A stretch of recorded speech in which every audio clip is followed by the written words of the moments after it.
Anyway, let's move on to the second topic of the show, and that is of The Father. It is a 2020 drama that came out, directed by Florian Zeller.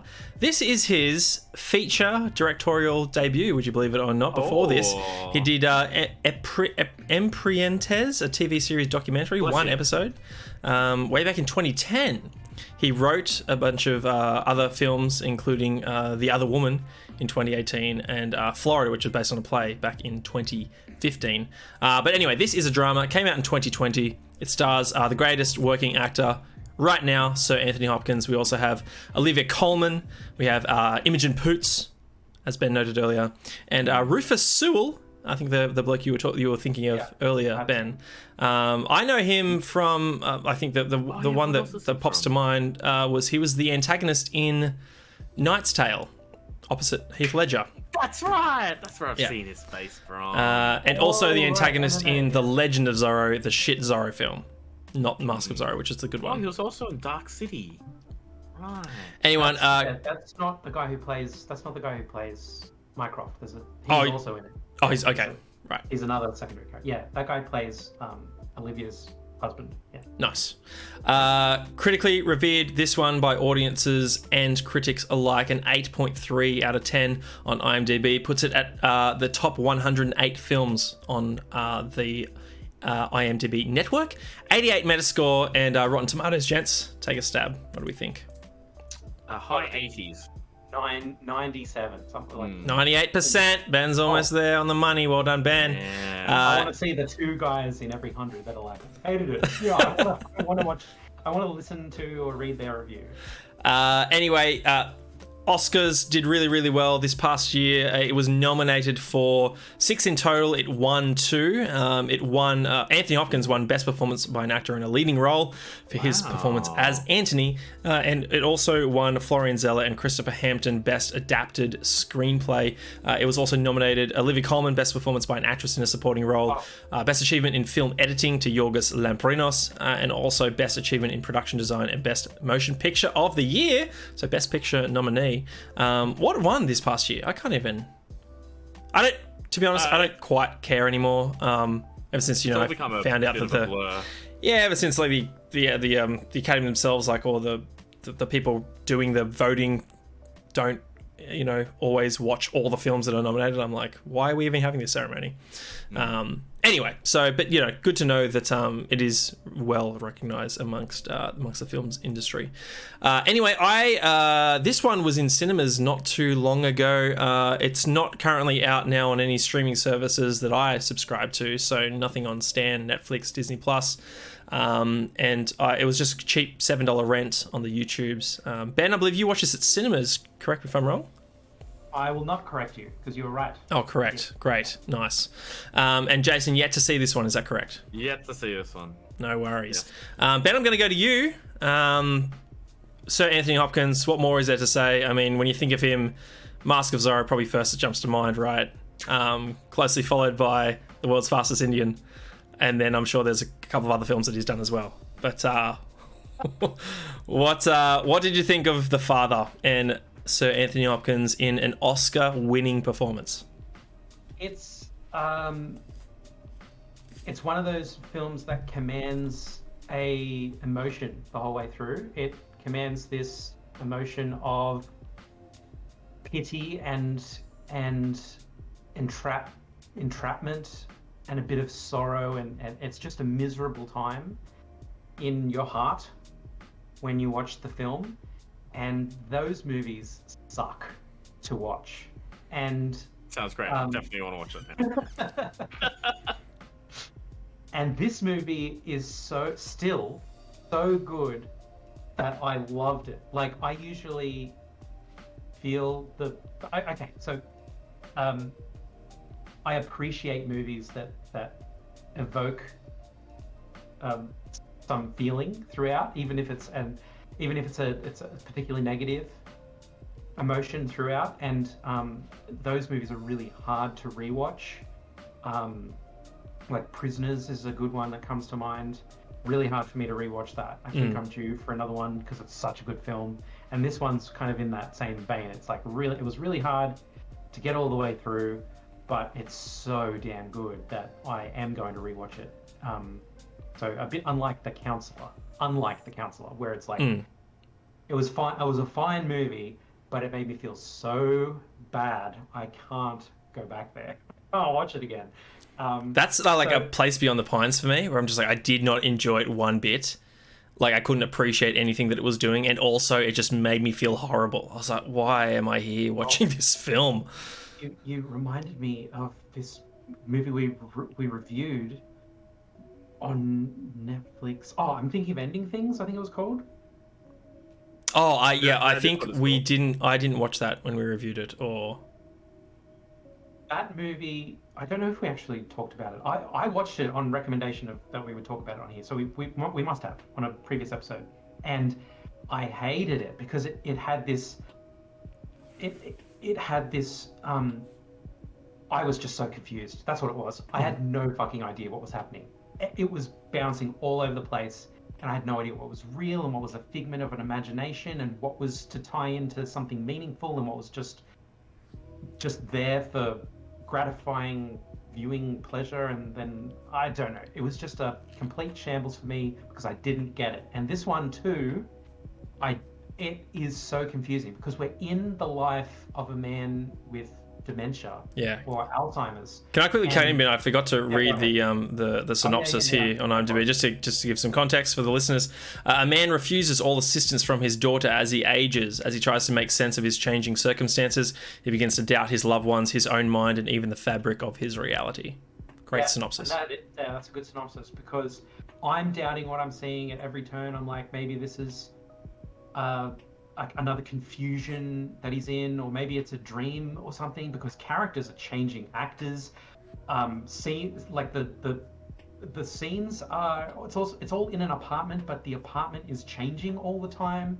There's different furniture in it, there's unpacked boxes, people are talking about things that didn't happen, people are talking about things that will happen, and then as if they have already happened and then they're not happening. It's a shambles of a movie to follow and trying to understand just what is supposed to be going on and what it is there that's actually happening.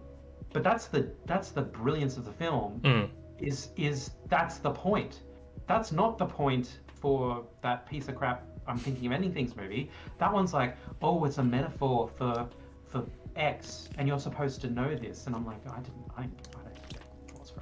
understand. I didn't like it. But this one, despite the fact that I'm sitting there and it's got every right for me to hate it, because I don't know what's going on and I usually revolt against that kind of thing. And it's making me feel really kind of sick in my heart. Like I'm really feeling for everyone in this movie. It's such a shitty situation. Despite those handicaps, it's a stellar film and I loved watching it. And I really, really, really loved Olivia Colman's, where I now know her name, performance in this movie. She is so damn good as the daughter who's burdened with this prison sentence of caring for her father because you can't do anything else. She's trapped in this reality of like the very love for her father being destroyed by this disease from the other direction. Like, he doesn't know who she is. He doesn't recognize that she's taking care of him. He doesn't recognize even what is going on. He certainly doesn't think that he's sick or that he has dementia or anything. So there's no way to get any reprieve from the situation that I could imagine. Like, there's just no. It's like in The Notebook, right? There's no good day where there's like, oh, I remember now we were in love or whatever. This is just a heart-wrenching movie, and I loved every second of it. Like, I loved that it reminded me like of my granddad, because Anthony Hopkins just physically resembles him, and the way he was just like, he did this, he was dancing and making up funny stories and stuff. He's like, I was a dancer, you know. He wasn't. For all I know, he wasn't. And he just like starts to pretend to dance to make the nurse laugh or whatever. And love that scene. But when that happened, because it really reminded me of my pop. And he didn't get dementia, but he did pass away. And so I was just like, it's my, I'm watching my granddad, and I really loved that a lot. Anyway, it's just like that's really the movie, and to talk more about it would just be to reveal things that happen. Yeah. I don't want to reveal things that happen, except I never just cry when it's sad. I always cry when it's triumphant, when it's melancholy and there's the catharsis. Oh, that's what it is. Yeah, I cry in the catharsis.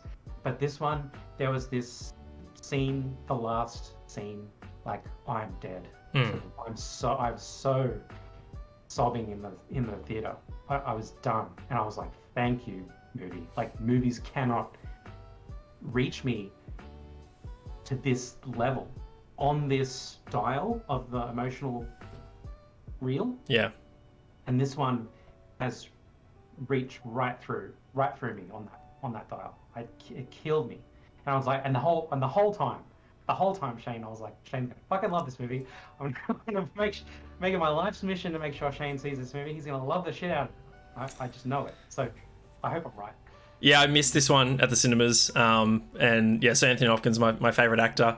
I was a complete mess during this film. I watched it this afternoon, and I got about 24 minutes in, and Mum was walking by, and she's like, "Oh, Anthony Hopkins, what's this movie?" And I told her, he just plays a guy who's suffering with dementia. She's like, "Oh, okay, I might watch it." I was like, "Well, I've only rented it, and I know you're not going to watch it by yourself in the next 48 hours, so I'll start this again, and you sit down right now, and we'll watch it together."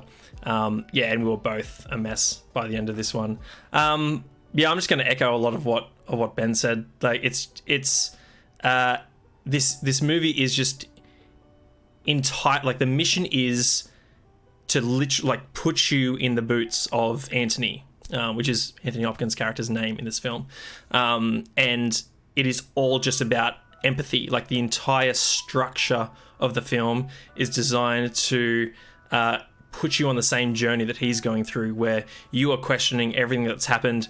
You're confused when he's confused, and when you realize that this is what it's like to be confused, and how easy it can happen for someone suffering from dementia, then that is really, really sad, and it's really, really painful, because you're experiencing his reality at the same time that he is.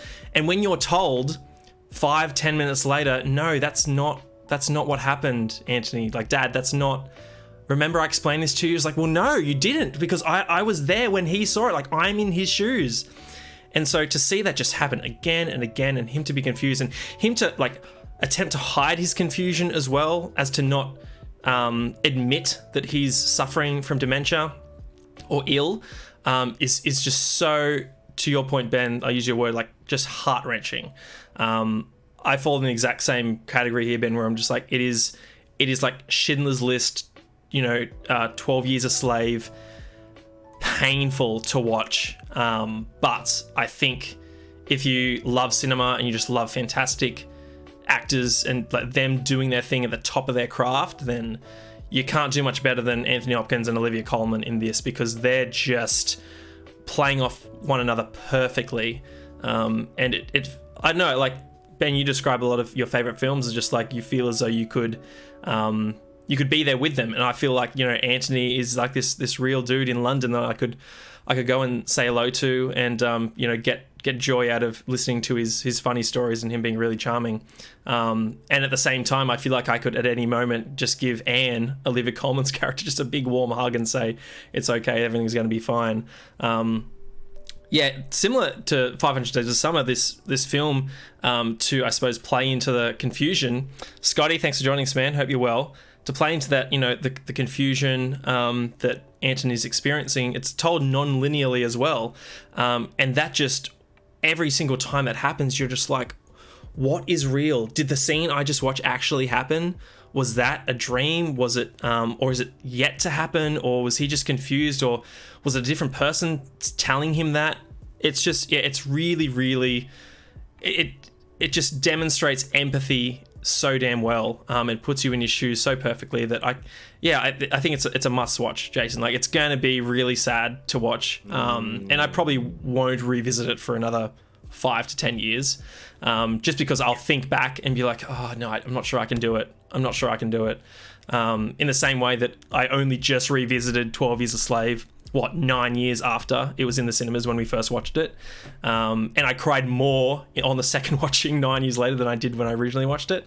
Yeah, but it's one of those things that if you just want, I don't know, I feel as though it might be a bit of a, I'm trying to think of the word here, but I can't say for sure that this is what it must be like to experience dementia, because you can't know for sure, right? But I think as a cinematic effort to help try and illustrate it and communicate it and present it in a way that's digestible to audiences via the medium of film, then I can't imagine it being done any better than it is in this film.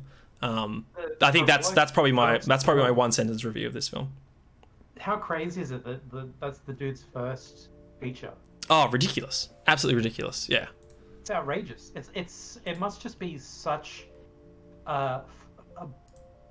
like a different medium or a different career than like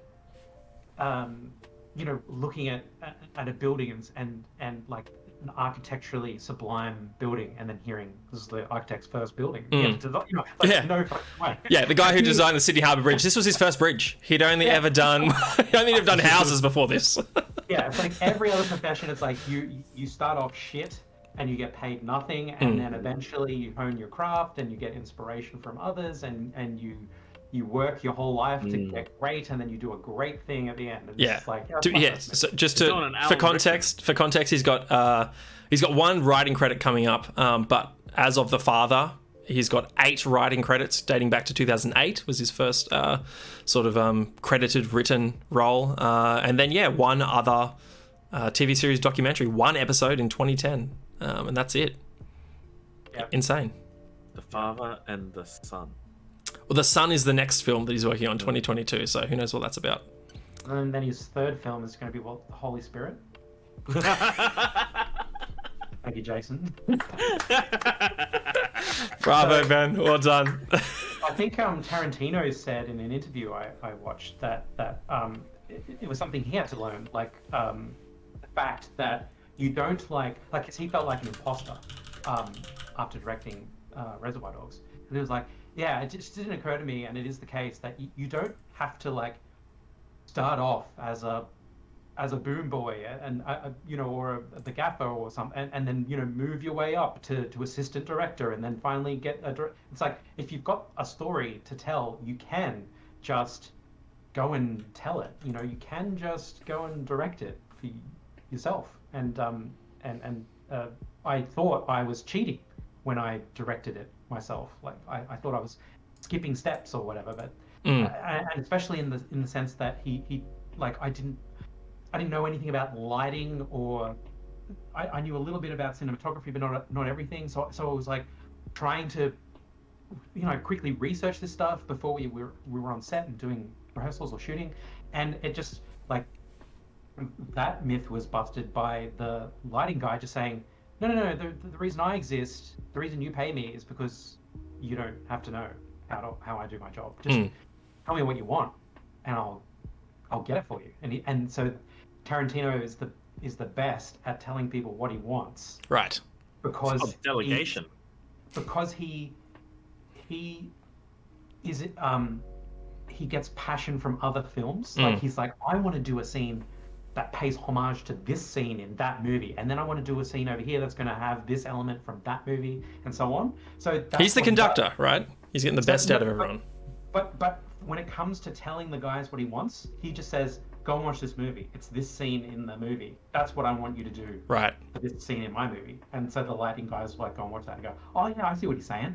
He wants like a halo here, and he wants this kind of lit up there, and he wants like this thing. And so they're like, we can do that. And then they do that, and then he's like, perfect, except can we? And then they get it, Where instead other people I imagine have to say artsy words that are very vague and hard to understand when it's first time working with somebody. Yeah. Can we Which makes sense, right? Like whenever. Film scene? Yeah, we can do it. Yeah, we haven't done a Tarantino film in a while. Anyway, for more context, so this is based on a play called Le Pare, which is French for the father, and Florian Zeller is the French playwright who put this play together.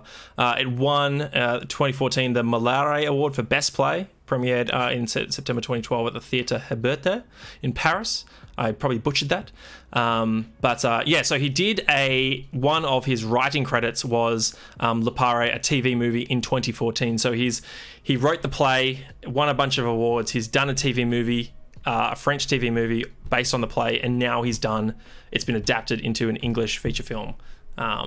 Starring Olivia Colman and Sir Anthony Hopkins. So that makes a lot more sense as to how masterful he's just honed this story, right, and knows exactly. This is his thing. Yeah.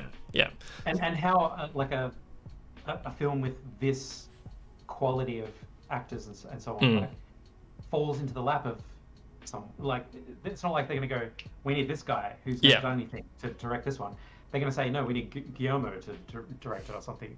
But or maybe they would say, like, Anthony Hopkins has put up his hand to direct it himself or something. But yeah, I can see now that makes a lot more sense because he wrote it, he knows it inside and out.